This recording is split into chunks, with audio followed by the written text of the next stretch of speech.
A lot of moving and shaking going on around Major League Baseball as of late as well. We've seen four major moves. The Cubs acquired Jose Quintana from the White Sox. Nationals picked up Ryan Madson and Sean Doolittle from the A's. Tigers sent J.D. Martinez to the Diamondbacks.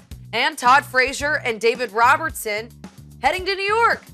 So we got all that, right? How do these moves stack up against each other when you think about those four big deals that have just gone down? I think in order of impact, it's listed properly on your screen right now. I think Jose Quintana is going to be the most impactful acquisition, at least to this point. He fortifies that rotation, which had been struggling, and we saw him in his first start go out there and ring up a dozen Baltimore Orioles for the Chicago Cubs. He becomes, if John Lester continues to struggle, the de facto ace. If Jake Arrieta continues to struggle, the de facto ace.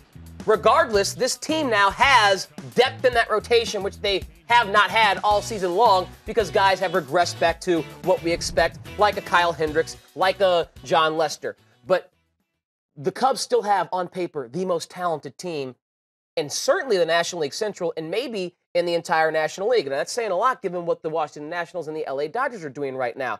But I think with the way this lineup's going to start to hit in the second half, and they've proven that thus far, going 4-0, and are already on top tonight against the Atlanta Braves in a game that started late due to rain, I think with Quintana, they go, second half, fresh blood, someone to help our rotation out. Let's play the Chicago Cub baseball that won us a World Series a season ago. So I think it'll have the biggest impact. Then I look at the Nationals adding two arms to that bullpen, which needed probably two arms. Yeah, desperate, at least. And whether it's Doolittle, whether it's Madsen, one of those two guys can take the reins of the closer role there and fortify the back end of Dusty Baker's rotation. Then J.D. Martinez, as good as the Diamondbacks have been and as good as they are offensively, they've struggled at times against left-handed hitting.